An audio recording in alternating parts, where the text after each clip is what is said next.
নমস্কার, আপনারা সকলে ভালো আছেন তো? আপনাদের আশীর্বাদ ধন্য সাথী বিপ্লব ব্লগের আরও একটা সম্পূর্ণ নতুন পর্বে আপনাদের সকলকে জানাই অনেক অনেক স্বাগত।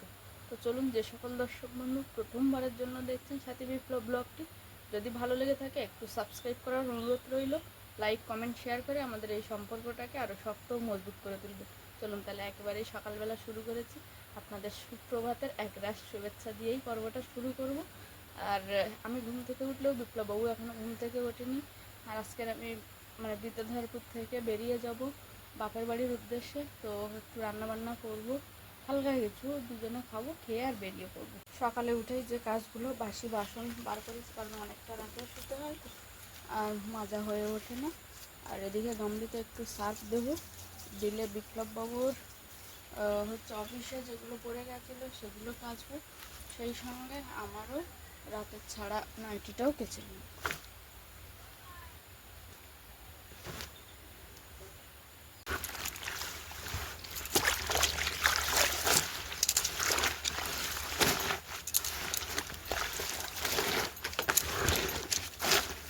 ওগুলোকে ভিজিয়ে রেখে আর বাসনগুলো মেজে নেব।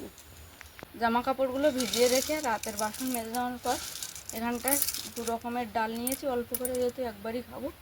আর দুটো আলু নিয়েছি সেদ্ধ করার জন্য। ডাল আর আলু চোখা বানাবো সকালবেলা, সেরকমই ইচ্ছা আছে, সেই মতো নিয়ে নিয়েছি। এবার এগুলো আমি ভালো করে ধুয়ে নিয়ে আসবো। এবার এর মধ্যে দিয়ে দেবো পরিমাণ মতো জল। প্রেশারের মধ্যে করে ডাল আলু সেদ্ধ হওয়ার জন্য বসিয়ে দিয়েছি। এবার ভিজিয়ে রাখা জিনিসপত্রগুলো আমি কেচে নেব।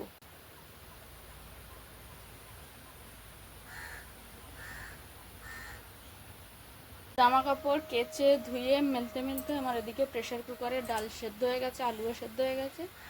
বন্ধ করে রেখে দিয়েছি, কিছুক্ষণ পরে খুলব।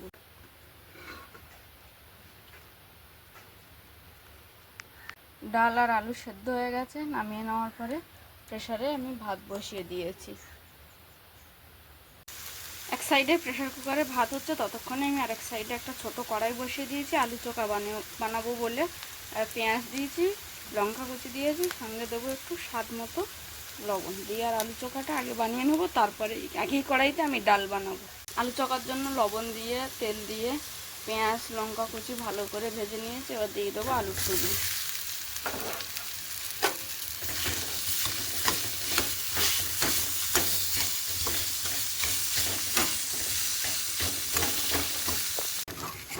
আলু চোখা বানানো হয়ে গেছে, এবার আমি নামিয়ে নেবো। যখন ঠান্ডা হবে বা ভাত খাওয়ার সময় একটু হাত দিয়ে মেখে নেবো, ব্যাস। আর যদি লবণ একটু কম থাকে, মনে হচ্ছে একটু কম আছে, তখনও একটু লবণ দিয়ে নেবো আলাদাভাবে।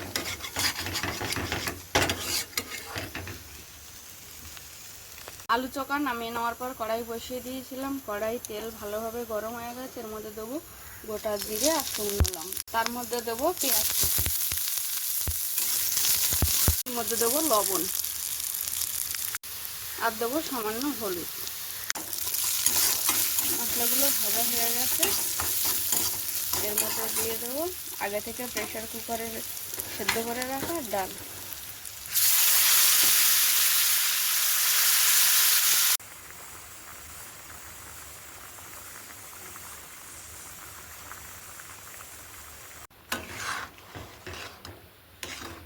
ডাল রান্না করা হয়ে গেছে, এবার আমি নামিয়ে নেব। আজকের সকালে রান্না করেছি প্রেশার কুকারে গরম গরম ভাত, সঙ্গে দু রকমের ডাল একসঙ্গে, আর আছে আলু চোখা। শুধু সকালের বলবো না, একেবারে কয়েক দিনের জন্য রান্নাটা কমপ্লিট হয়ে গেছে। তার কারণ একটা, বিপ্লববাবু আমি চলে যাওয়ার পর রান্না করবে কি করবে না কোনো ঠিক নেই। তাই একেবারে গ্যাস মুছে ভালো করে একটা নাইটি ঢাকা দিয়ে আর রেখে যাচ্ছে, যাতে ধুলোটা কম পড়ে। তবে আজকে সকালের মতোই শুধু রান্না করেছি। আবার যখন আসবো তখন আবার এখানে এই গ্যাসটায় রান্নাবান্না করবো। তার মধ্যে যদি বিপ্লববাবু করে তো নো ব্যাপার, করতেই পারে। তবে আবার এরকম সুন্দর করে কিন্তু গোছানো থাকবে না, তখন আমি এসে বসতেই পারবো যে বিপ্লববাবু রান্নাবান্না করেছে। সুপ্রভাত আপনাদের সকলকে। সাথী সকালবেলা উঠে কিছু রান্নাবান্না করেছে। প্রত্যেকদিন সকালে উঠে আমার খাওয়ার খুব একটা তাড়া থাকে না, আর যদি খুব খিদে পেয়ে যায় এবং হাতে সময় থাকে তাহলে আমি নিজের জন্য কিছু বানাই, না হলে রাস্তার খাবারই মাঝে মাঝে ভরসা হয়, তবে রোজ নয়। সাথে আজকে সকালবেলা খাবার দাবার বানিয়েছি, আর আমি একটু উঠতে লেট করেছি। আর সাথে এখান থেকে সোজা যাবে বাপের বাড়ি, অনেকটা সময় জার্নি আছে ওর। ঝড়খালিতে ওখান থেকে বাপের বাড়ি থেকে ফিরবে, মানে মামার বাড়িতে অ্যাকচুয়ালি যাবে। দিদার যে স্মৃতি উদ্দেশ্যে যে কাজ, সেই কাজে যাবে। আর আমার এবারে ছুটি হলো না, কারণ দিন 15 পরে আমাকে মনসা পুজো উপলক্ষে শ্বশুরবাড়িতে যাওয়ার একটা পরিকল্পনা। যদি সব ঠিক থাকে তাহলে আমাকে যেতে হবে শ্বশুরবাড়িতে 15 দিন পরে। আপাতত মাঝখানে কয়েকটা দিন আপনাদের সঙ্গে দেখা হবে না, তবে আপনাদেরকে খুব মিস করব। আপনারা সকলে খুব ভালো থাকবেন। আমি আসলাম, তুমি কয়েকটা দিন সাবধানে থেকো। ঠিক আছে।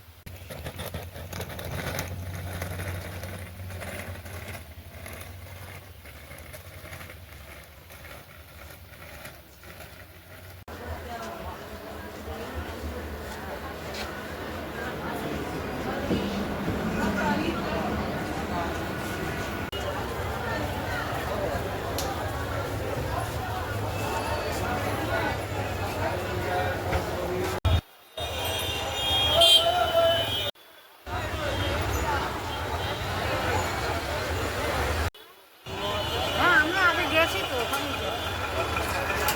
এইটা আছে পুরী দিয়ে।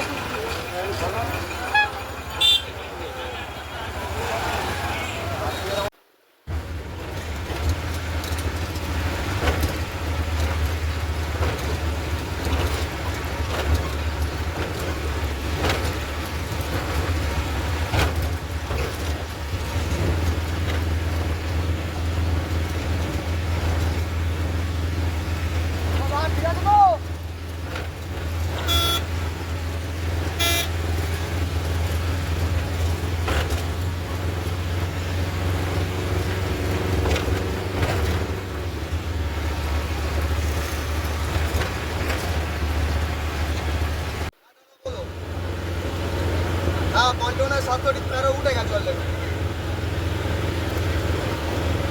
हाँ আমি যাচ্ছি রেস্টুরেন্টে।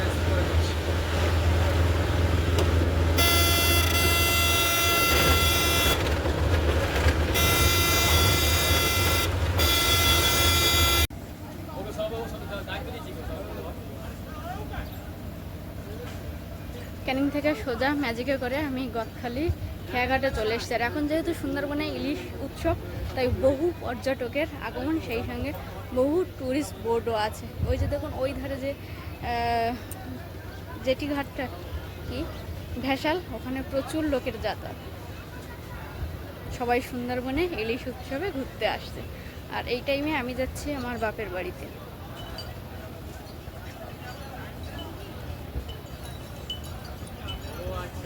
এপারে গদখালি আমি দাঁড়িয়ে আছি, খেয়ার নৌকা আসলে ওপারে পার হব। ওই যে ওই পারটা গোসবা। গদখালি দাঁড়িয়ে একটুখানি ওয়েট করাতে খেয়া চলে এসছে, আর খেয়া ঘাটে এখন উঠে পড়েছে।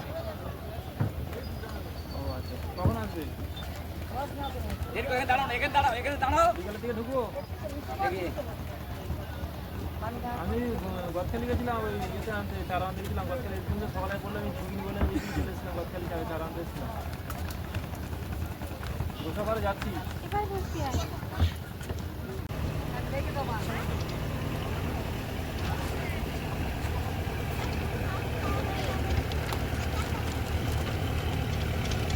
এই তো লেবু আছে বলবে, আর রসগোল্লার মতন। আর লেবু আছে, শসা, লেবু আছে, ওল আছে, শসা আছে, জাদু আছে, লাগলে বলবে, আছে আমার কাছে।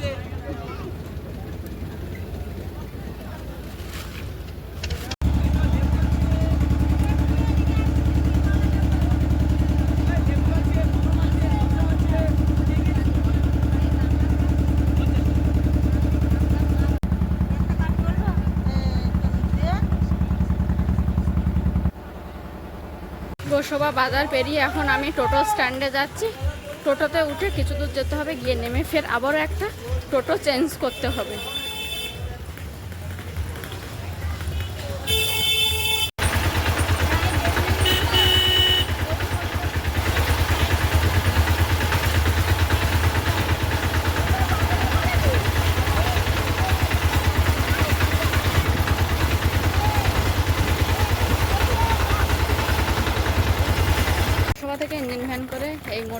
নিয়েছি। এখান থেকে আবার একটা টোটো বা ভ্যান করে মোল্লাখালী খেয়াঘাটে যেতে হবে।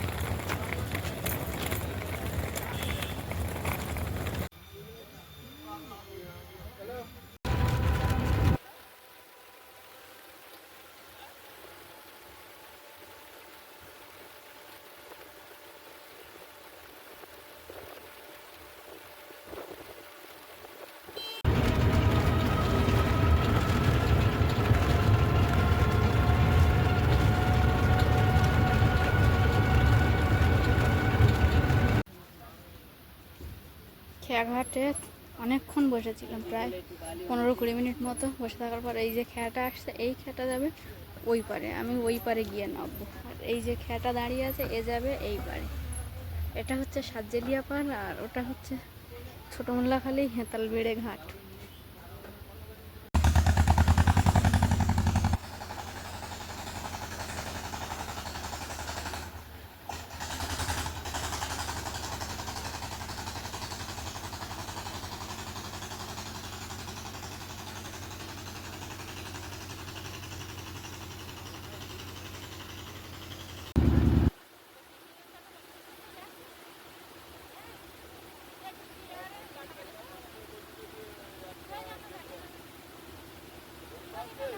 খেয়াঘাট পেরিয়ে মোল্লাখালী হেতালবাড়ি যে ভ্যান ঘাটা সেখানে এসে সেখান থেকে ভ্যান করে ছোট মোল্লাখালী বাজারে যাব।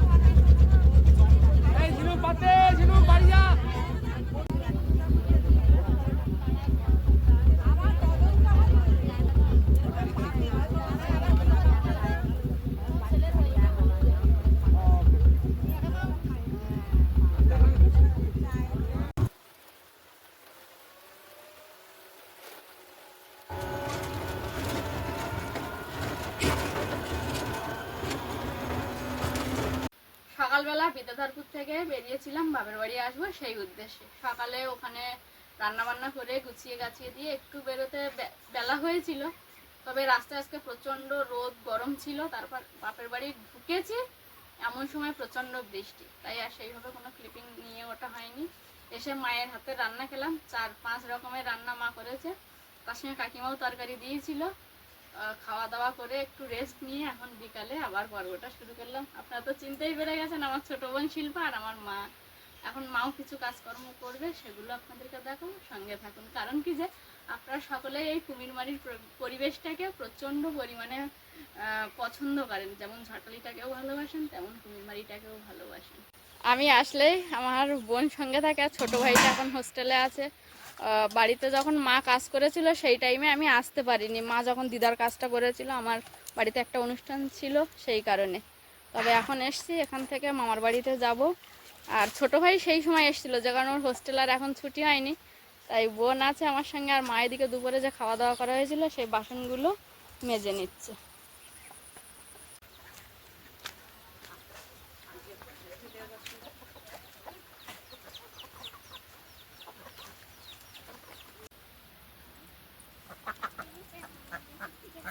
পেয়ারা হয়েছে তোদের কাছে? ভাই চল দেখি।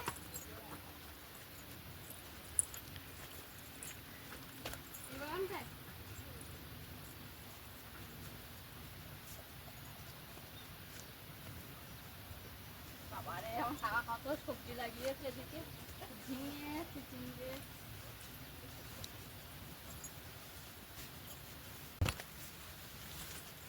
কোন গাছ ছিল? এইটা কি না আর আছে পেয়ারাটা? না পেয়ারা দেবে।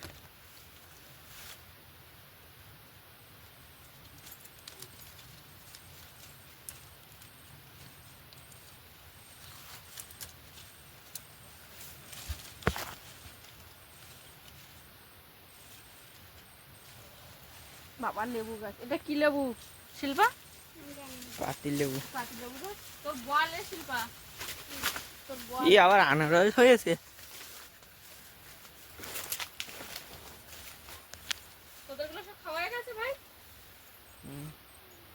বলটা কার? তো ফোন নিবি না? এই ধারে আরেকটা আনারস বড়। এখন হচ্ছে কেন আনারস?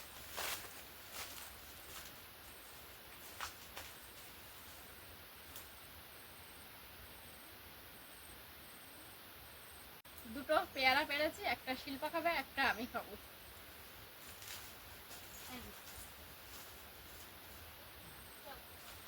আর কিছু আছে বাগানে? কত লেবু হয়েছে কাকার, এটা বাঞ্ছারামের বাগান। প্রচুর রকমের ফল গাছ আছে, আম, তারপরে আনারস, কাঁঠাল গাছ আছে না? এই তো হ্যাঁ, কাঁঠাল গাছ আছে, জামরুল গাছ, পেয়ারা গাছ, এই যে পাতি লেবু, আমি একটা লেবু তুলে নিয়েছি, কলা গাছ, আরো বাগানে যে গাঁটি কচু, আদা, চিচিঙ্গে, ঝিঙে, অনেক রকমের গাছ কাকা লাগিয়েছে। হ্যাঁ। কোনটা? এটা যত সম্ভব এই গাছটা হয়তো মুসাম্বি লেবু গাছ, যত সম্ভব। লাস্টবার যখন এসেছিলাম কাকা বলছিল একটা মুসাম্বি লেবু বাগানে লাগিয়েছে।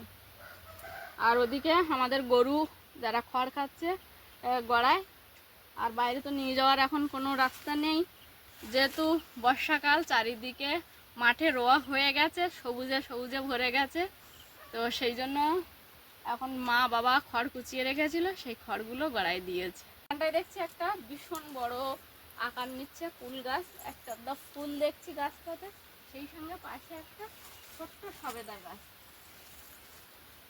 শশা গাছ ছিল না যে শিল্পা বাগানের মধ্যে, এই যে শশার একটা জায়গা দেখছি, পোকা লেগে গেছে শশাতে। যে পেয়ারা দুটো তুলেছিলাম, এখন শিল্পা আর আমি সেই পেয়ারা তুলবো। ছোট্ট গাছ থেকে তোলা পেয়ারা নিজে হাতে পেড়েছি এবং দুজনে খাবো।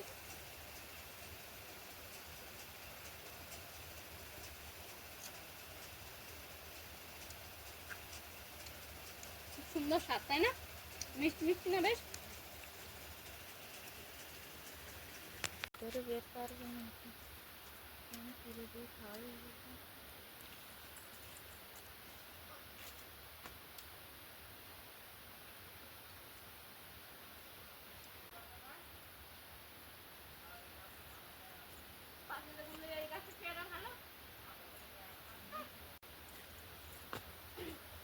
একটা গাছ থেকে পেয়ারা তুলে খাচ্ছিলাম, কাকা দেখে বললো এই গাছের থেকে আরো একটা গাছ আছে, সেই গাছের নাকি পেয়ারা আরো ভালো। তো এখন আমি আর আমার বোন আবার যাচ্ছি সেই গাছটাতে। একদিকে এক হাতে পেয়ারা খাচ্ছি, আর একদিকে গাছে এসছি পেয়ারা পাচ্ছি। এই একটা, আরেকটা কই? ওটা পাখিতে খেয়েছে, পার ওটা পার। এই যে একটা কত বড় পেয়ারা পেকে গেছিল, পাখিতে খেয়ে নিয়েছে। এখান থেকেও দুটো পেরেছি, কারণ তুই আর খাবি পেয়ারা?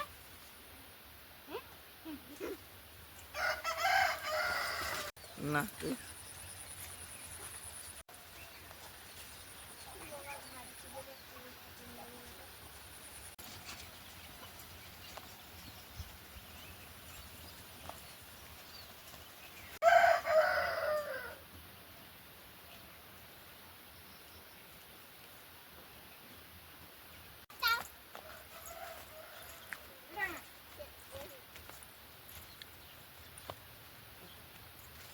গরুটা বার করছে।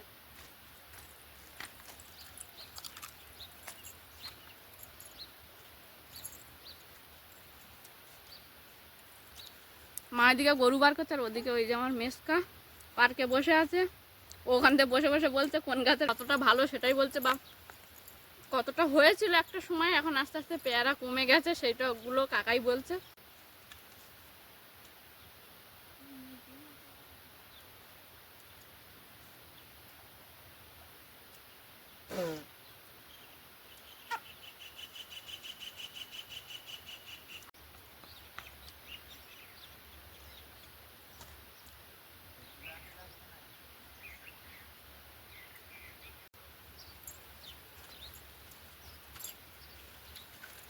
প্রথম যে গাছটা পেয়ারা পেরেছিলাম তার থেকে সত্যি সত্যি কাকা বলাতে দ্বিতীয়বার যখন পেয়ারাটা পারলাম, দ্বিতীয় গাছের পেয়ারাটা বেশি ভালো টেস্টি খেতে। প্রথম যে গাছটায় পেরেছিলাম সেই পেয়ারাগুলোও খেতে ভালো, তবে তার থেকেও ভালো এই দ্বিতীয়বারের যে গাছ থেকে পাড়া হয়েছে পেয়ারা।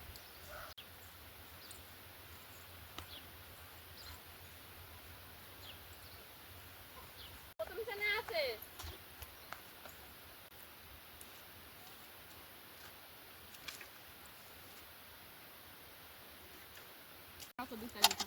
কি বলো মা? পুকুরে ছাড় কাকা, একটা কচ্ছপ পেয়েছে কাকা, এখন ছেড়ে দিচ্ছে। মা যখন দিদার কাজ করেছিল খুবই ইচ্ছা ছিল সেই টাইমটায় এসে বাবা মার পাশে থাকি, কিন্তু সব ইচ্ছা যে সব সময় পূরণ হবে সেরকম তো একদমই নয়। কারণ এখন আমিও আমার নিজস্ব একটা সংসার রয়েছে, সেখানে আমার কিছু কাজকর্ম থাকে, কিছু দায়বদ্ধতা থাকে, কিছু দায়িত্ব থাকে, সব রকম মিলিয়ে মিশিয়ে সেই টাইমটা আমি এসে উঠতে পারিনি। তবে যাই হোক, একটু মন খারাপ হলেও আবার ভাবলাম না, ঠিক আছে কয়েকটা দিন পর তো আবার মামার বাড়িতে যেতে হবে, তখন বাবা মার সঙ্গে গিয়ে দেখা করে আসবো। সেই ভেবে এখন এসছি, আজকের বাবা মার কাছে এসছি। আস্তে আস্তে ধীরে ধীরে আবারও আপনাদেরকে আমার বাড়ির পরিবারের এক এক করে সকলকে দেখাবো। মেজোকাকে দেখালাম, মাকে দেখালাম, বোনকে দেখালাম, বাকি থাকলো কাকিমা আর বাবা। আশা করছি আগামী পর্বে তাদেরকে দেখাবো। তো বাপের বাড়ির এই জার্নিংটা সবটাই তো আপনার সঙ্গে ছিলেন। কেমন লাগলো অবশ্যই আপনাদের মূল্যবান মতামত কমেন্ট বক্সে রেখে যাবেন। আর যে সকল দর্শক বন্ধু প্রথমবারের জন্য দেখছেন সাথী বিপ্লব ব্লগটি যদি ভালো লেগে থাকে একটু সাবস্ক্রাইব করার অনুরোধ রইল। আর হ্যাঁ, সেই সঙ্গে কিন্তু এখন নতুন একটা অপশন হয়েছে, লাইক করলে হাইপ বলে একটা লেখা আসে, ওখানে হাইপ করে আমাদেরকে আরও এই পথ চলায় সহযোগিতা করুন। তো চলুন আজকের মতো বিদায় নিই, দেখা হবে ভারতীয় সময় আগামী দিনে বেলা 1টা। ততক্ষণের জন্য আপনারা সকলে ভালো থাকবেন, সুস্থ থাকবেন, নিজেদের সকলের প্রতি খেয়াল রাখবেন। আমার সকল বয়োজ্যেষ্ঠদেরকে জানাই অনেক অনেক প্রণাম, সমবয়সীদেরকে জানাই ভালোবাসা, ছোটদেরকে জানাই আদর ও স্নেহ। আর আমি সবসময় যেটা বলে থাকি, সাথী বিপ্লব ব্লগের সঙ্গে সদা সর্বদা জুড়ে থাকবেন। নমস্কার, আজ তাহলে আসি।